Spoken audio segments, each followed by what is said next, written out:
Candidat numéro 48.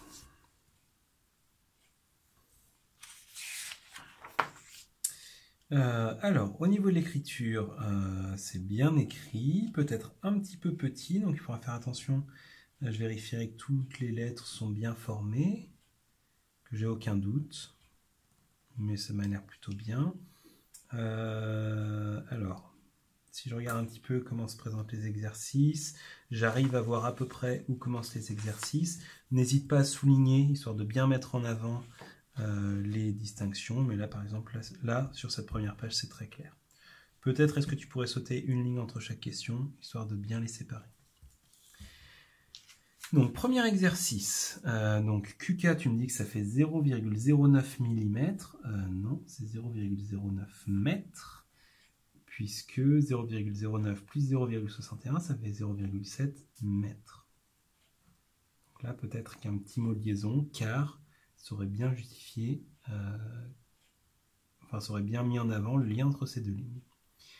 Ici, donc, tu me fais l'opération. J'aurais bien aimé que tu me rappelles ce que tu fais avec l'égalité en lettres, enfin avec la fraction en lettres, 0,018, et donc les feux de croisement sont bien réglés. Oui. Tu m'as sauté la question 2 ici. C'est vraiment dommage parce que, alors c'est vrai que c'était une question compliquée.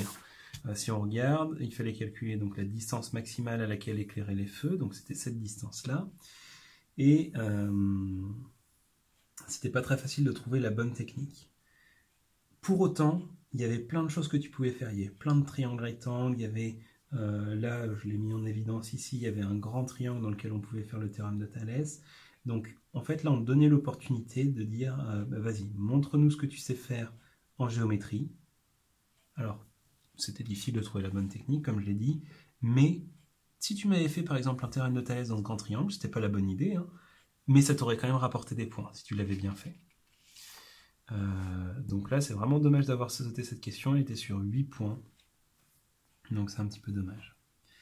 Alors, la mer n'atteint pas le quart du marnage, pouf, sans explication, donc je te rappelle que le jour du brevet, ce qui est évalué, c'est la démarche. Et là, tu m'écris une réponse sans démarche, eh bien ça ne fait pas de points. Et pareil pour la deuxième question, tu m'écris une réponse sans démarche, ça ne rapporte pas de points.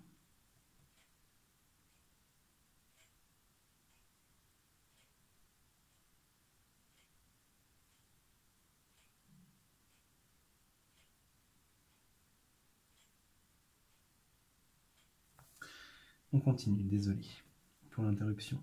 10 fois 24 ça fait 240, 10 fois 36 ça fait 360, donc on peut utiliser des carreaux de 10 cm de côté pour les dimensions du panneau. Oui, ça c'est vrai. Mais par contre, attention, dans cet exercice, en fait, il y avait plusieurs questions qui se cachaient dans le même exercice. Regarde, ici, peut-on utiliser des carreaux de 10 cm de côté? Donc tu me réponds oui. Et après, on me demandait, peut-on utiliser des carreaux de 14 cm de côté? Et là, tu ne me réponds pas. Tu me l'as donc juste fait pour 10, tu ne m'as pas essayé pour 14 ou pour 18. Donc tu m'as fait qu'un tiers du travail, je te mets quand même la moitié des points puisque tu as bien compris. Donc pour 12 ça marche, pour 18 ça marche, pour 20 ça marche. Non, pardon. Pour 20 ça marche, ok. Pour 12 ça marche, ok. Pour 15 ça marche, donc qui marche, on a 10, 20, 12 et 15, oui.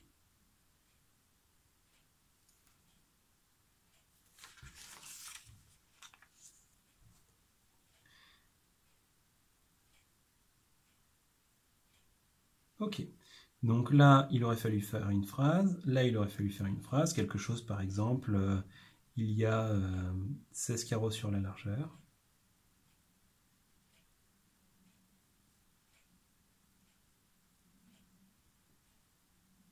Là, il y a 24 carreaux sur la longueur, donc tu me calcules, il y en a 16 sur la largeur, il y en a 24 sur la longueur, et attention, puisque tu ne m'as calculé que la moitié du pourtour ici.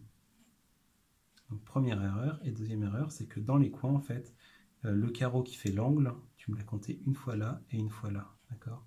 Donc tu me l'as compté en double. Donc ça fait 2 erreurs. Ensuite, exercice 5, 12 fois 4, ça fait 48. Il y a 48 arroseurs au total. tu le multiplies par 0,4, ça fait donc 19,2.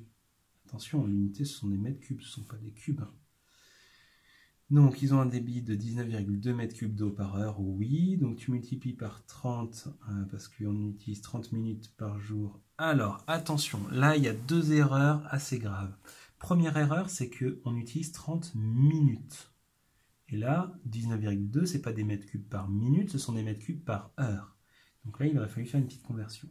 Deuxième erreur, encore plus grave à mon avis, c'est d'avoir écrit 19,2 au cube. D'accord? Ici, 19,2 mètres cubes, ça c'est le nombre, et ça c'est l'unité. D'accord? Et mètre cube c'est une unité, on n'a pas le droit de mettre le cube avec les nombres. C'est comme un petit peu si, j'en sais rien, est-ce que tu as fait un calcul avant? Par exemple, oui, ici c'était 0,9 mètres, donc quand tu as fait ta division avec ta calculatrice, tu as fait 0,09 divisé par 5, tu n'as pas cherché à savoir où était la touche mètre pour rajouter les mètres au bout. Donc l'unité, on ne l'écrit jamais dans la calculatrice. Donc là, le cube, il ne fallait pas l'écrire dans la calculatrice. Donc c'est pour ça qu'ici, ça te donne un résultat beaucoup trop grand. D'une part, parce que tu as multiplié par 30 heures, au lieu de calculer pour 30 minutes. Et d'autre part, parce que tu l'as mis au cube. Sinon, le reste, c'est cohérent. Donc attention, là, il y a quand même deux erreurs assez graves. Je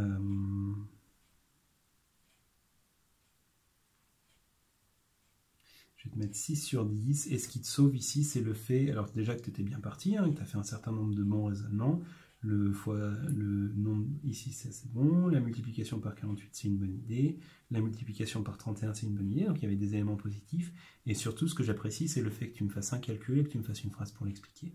Un calcul pour une phrase pour l'expliquer. Tu vois, ici, tu ne me l'as pas fait, donc là, ça t'a pénalisé, et au contraire, ici, tu me l'as fait, ça te rattrape un petit peu. Exercice 6, oui, 27 ça? Ok, 27 minutes, oui. On ne met pas de S ici, c'est pas la peine. Vu que c'est une abréviation, 53 minutes, oui.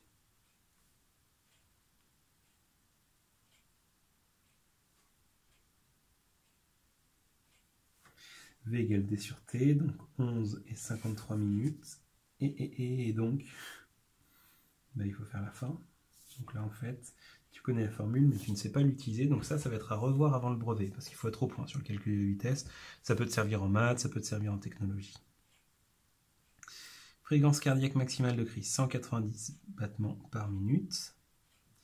Donc, toi, il te faut un effort soutenu entre 70 et 85. Ça, c'est très bien.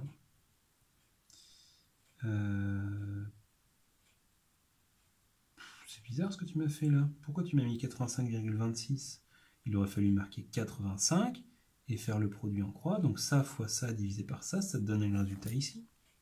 J'ai l'impression que là tu l'as fait en tâtonnant un petit peu, alors qu'un produit en croix, justement, c'est fait pour ne pas tâtonner. Bon, donc en tout cas, c'est entre 133 et 162 battements par minute, oui. Mais attention, la question qu'on posait, c'était estimer la durée de la période. Donc là, ce qu'il fallait faire, c'était voir sur quelle période est-ce qu'il était entre 133 et 162 battements par minute. Donc c'était entre 8 et 41 minutes, ce qui donnait un total de 33 minutes. Donc là, en fait, tu m'as fait la moitié du travail, mais en tout cas, cette moitié de travail, elle est très, très bien faite. Alors, exercice 7, moins 2 au carré. Ah oui, tu as remarqué ça. Par contre, en fait, pour que ce soit correct, il fallait mettre des parenthèses ici. Oh, tu me l'écris ici, et puis juste après, tu fais la même erreur. Moins fois moins, du coup, ça donne plus ici aussi, donc c'est plus 25.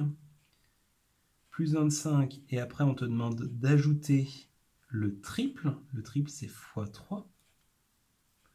Donc là, attention, là, il y a plein d'erreurs. Je vais te mettre un point parce que tu m'as bien fait les calculs en ligne, mais ça, c'est pas possible de faire autant d'erreurs en si peu de lignes. Il faut vraiment que tu sois plus attentif ou plus attentive. Non, elle n'a pas saisi 7 dans la cellule B3. Et c'est justement l'intérêt d'un tableur, c'est qu'on n'a pas à saisir les réponses. On a juste à saisir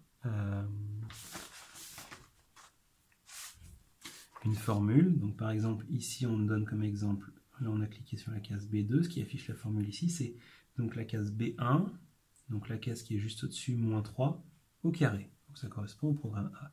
Et après, si on prend ce petit carré et qu'on le déroule tout du long, eh bien ça va l'adapter tout du long.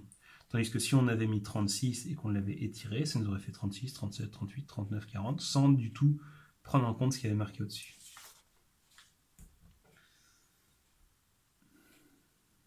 Alors, ça c'est faux, et tu m'as sauté la fin de l'exercice 7, c'est peut-être pas une mauvaise idée, c'était des questions vraiment compliquées. Tu passes ensuite à l'exercice 4, c'est le programme A qui est fait par une figure à main levée. Attention, là il y a un problème de lecture d'énoncé. Puisque dans cette question, la première phrase, c'est juste une phrase d'information, on ne te donne pas de consigne. Pour réaliser la figure ci-dessus, donc cette figure, on a défini un motif en forme de losange. Donc il est défini ici, ça te permet de faire ce losange. Et on a utilisé un des deux programmes A et B ci-dessous. Donc soit le A, soit le B. Et ensuite, c'est là que viennent les consignes. Donc déterminer lequel, ça c'est la première consigne. Donc déterminer si c'est le programme A ou si c'est le programme B. Donc en l'occurrence, il fallait trouver que c'était le programme A qui correspondait à cette figure. Et, donc deuxième consigne, indiquer par une figure à main levée le résultat qu'on obtiendrait avec l'autre programme.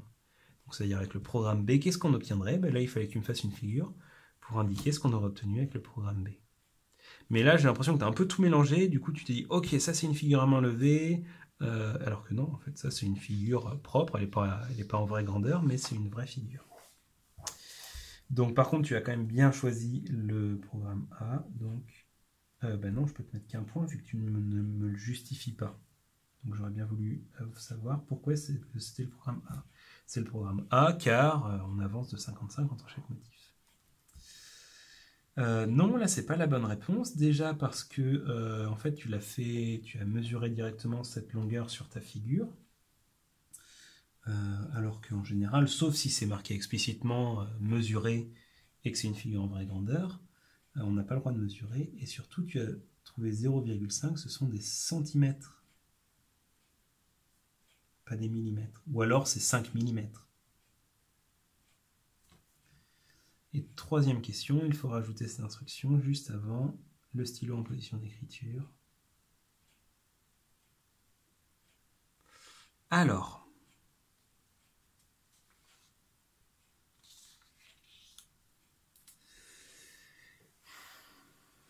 ça marcherait ce que tu fais.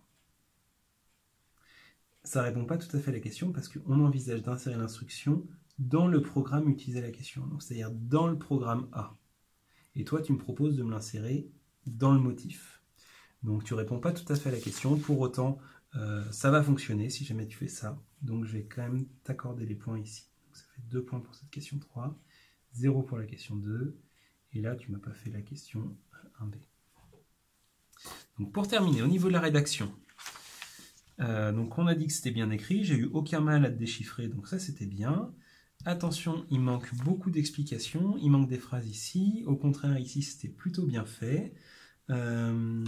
Ici j'aurais bien aimé voir le calcul que tu as fait, d'accord? Tu me montres le produit en croix, mais ça ne t'empêche pas d'écrire l'opération, d'accord? Donc l'opération ici c'est 190 fois 85 divisé par 100, et donc ça devait te faire 161,5, d'accord? Donc tu peux faire un tableau de proportionnalité, mais ça ne t'empêche pas d'écrire mais il faut écrire l'opération en plus.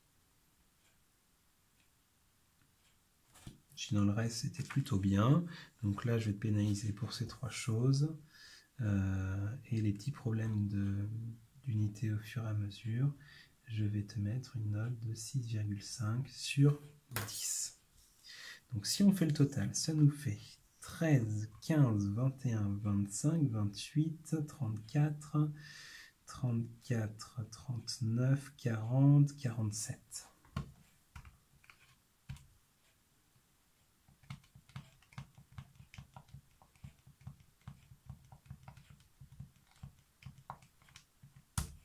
C'est ça.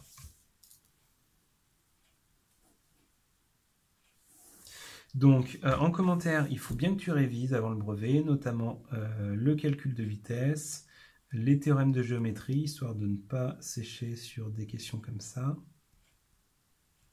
Et de manière générale, Alors, sur les nombres négatifs, tu connais la règle, là, c'est juste que tu l'as oublié. De manière générale, je t'encourage à retravailler sur des exercices de l'année dernière. Donc, tu tapes sur Internet brevet maths 2017.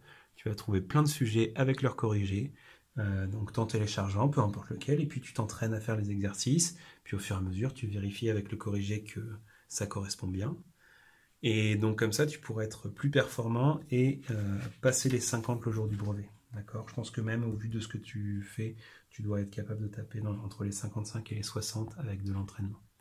Par contre, il te reste que 15 jours, donc il faut vraiment que tu te mettes à fond. Tu t'entraînes bien le week-end, tu t'entraînes bien le mercredi après-midi. Alors tu prends le temps de te reposer quand même, hein, histoire d'être en forme. Mais vraiment là, tu mets les bouchées doubles et comme ça, tu seras vraiment plus performant le jour de l'épreuve. Donc je te souhaite bon courage pour tes révisions et puis bonne chance pour le jour J.